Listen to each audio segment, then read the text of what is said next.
Fala pessoal, olha, nesse vídeo aqui vou explicar para vocês bem rapidamente sobre o que é a maiêutica de Sócrates, tá bom? Então já vai dando o seu like aqui embaixo, compartilha esse vídeo e não deixe de se inscrever no canal.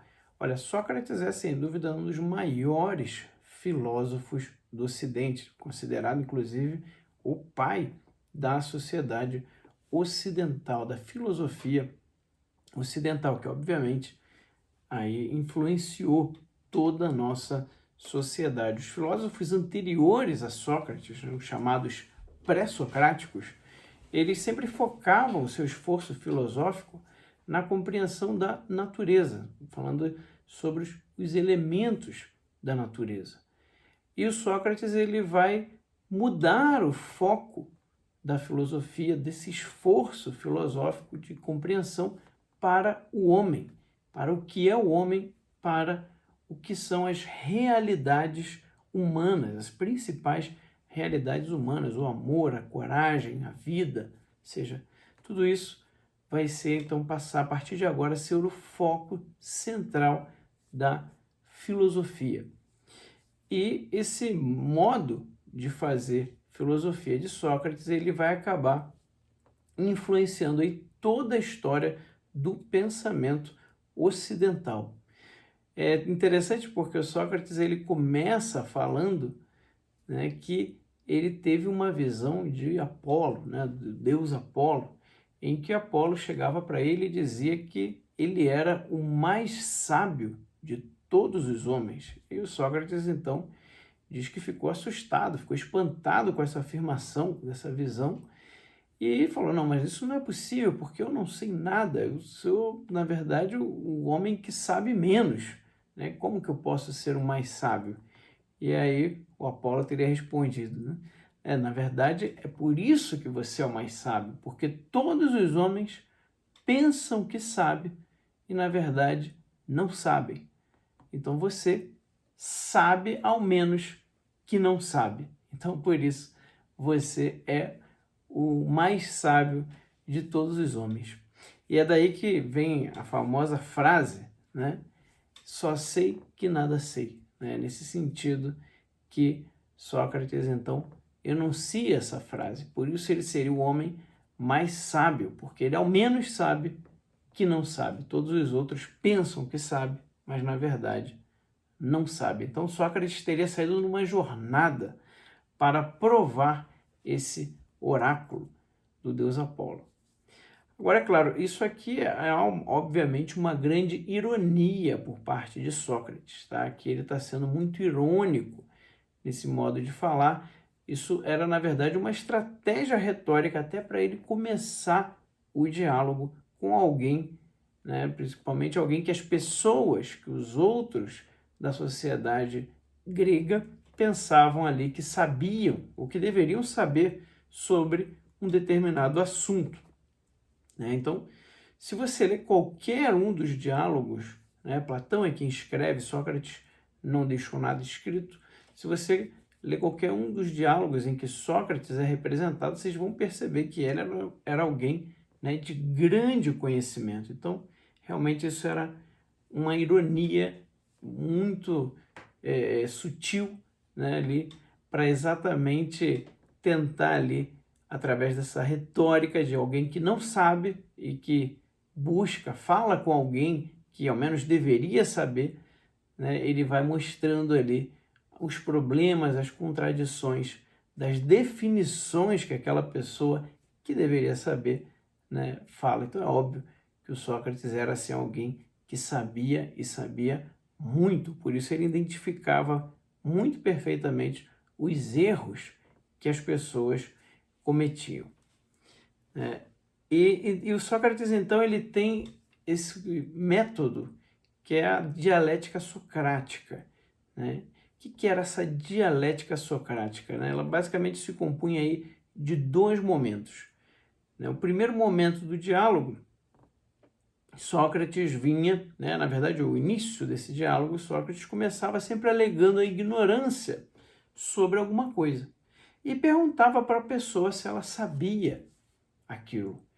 E aí a pessoa, né, geralmente, provavelmente no início em que Sócrates começou a fazer isso em praça pública, né, as pessoas eram um pouco desavisadas e falavam, não, eu sei, eu conheço isso.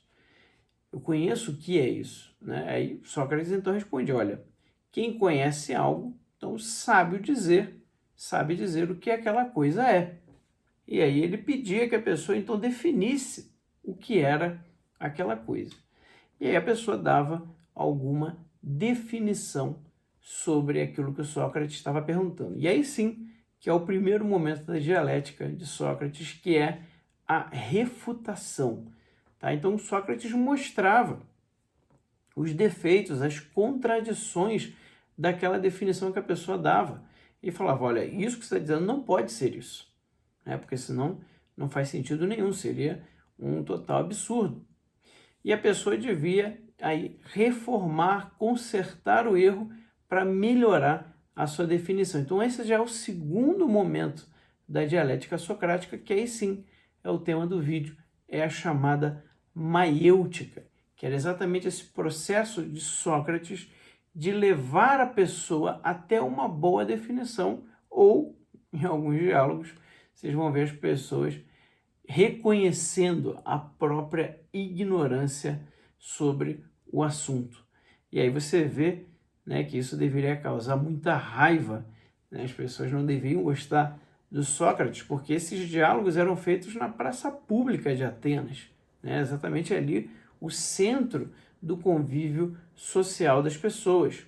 E Sócrates ele gostava de pegar grandes figuras e questionava essas figuras sobre assuntos que, em teoria, elas deveriam saber. Então, por exemplo, né, um diálogo chamado Laques, que é um general, Sócrates vai perguntar para o general o que é a coragem, né, e ele vai acabar mostrando que o general não sabe muito bem o que é a coragem. Em outro diálogo, ele vai perguntar para um poeta o que é o amor. Né? Os poetas cantam tanto sobre o amor, e ele vai mostrar também que o poeta não sabe o que é o amor. Né? Então, as pessoas... Era sempre assim, né? Esse jogo. Se você pega os diálogos socráticos, você vai perceber essa constante. As pessoas pensam que sabem, né? E respondem, e logo depois o Sócrates acabava mostrando que, na verdade, elas não sabiam. Tá? Então é óbvio, né, que essas grandes figuras acabavam sendo expostas publicamente, né, tinham a sua ignorância exposta publicamente, e obviamente isso deve ter sido um dos grandes motivos pelo qual Sócrates era tão odiado na sua época, e também deve ter sido uma das coisas que colaborou para a sentença de morte de Sócrates. Mas então a maiêutica socrática era essa ideia, né, que Sócrates falava, que ele ajudava as pessoas a darem à luz a uma verdade. Então, maiêutica exatamente significa isso, né? É a arte de realizar partos. É o que a gente chama de obstetrícia. Né? O Sócrates vai dizer que ele era um obstetra, ele era um parteiro, né? Ele ajudava a alma a dar à luz essa verdade, ele ia conduzindo a pessoa até chegar àquela verdade, o que ele chamava de um parto espiritual. Ele dizia que algumas almas estavam grávidas da verdade, né? Então ele queria ajudar que elas pudessem dar à luz a essa verdade. Esse então seria aí o segundo momento da dialética socrática. Né? Ele falava, assim como uma mulher grávida precisa da parteira para dar à luz o filho, então essas almas que estão grávidas da verdade, o meu papel é ajudá-las, né, a dar à luz a essa verdade. Ele falava, eu mesmo não gero nada, né? Essas pessoas, eu só ajudo as pessoas a gerarem a verdade. Então ele fazia isso com diálogos muito intensos, né? As pessoas argumentavam, o Sócrates refutava, e ele ia meio que conduzindo ali naquele diálogo a pessoa até uma definição verdadeira, uma definição que já não podia mais ser criticada.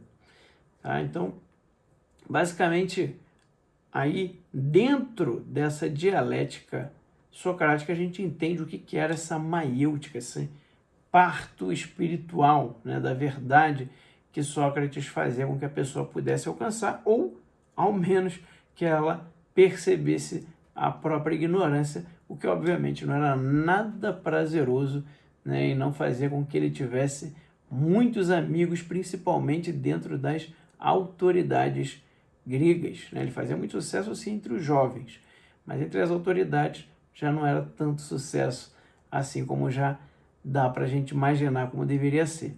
Sócrates também teve várias outras contribuições para a filosofia, né? Ele que percebe no homem essa presença de uma alma espiritual, de uma realidade que está além do corpo, né? Sócrates ele vai dizer que a essência do homem é a sua vida racional, né? É só assim que ele pode ser feliz de verdade.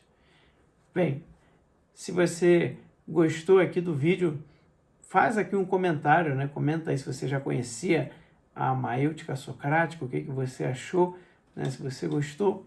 E não deixe também de dar o seu like aqui embaixo, compartilhar o vídeo e se inscrever no canal. Um grande abraço para vocês, fiquem com Deus e até o próximo vídeo.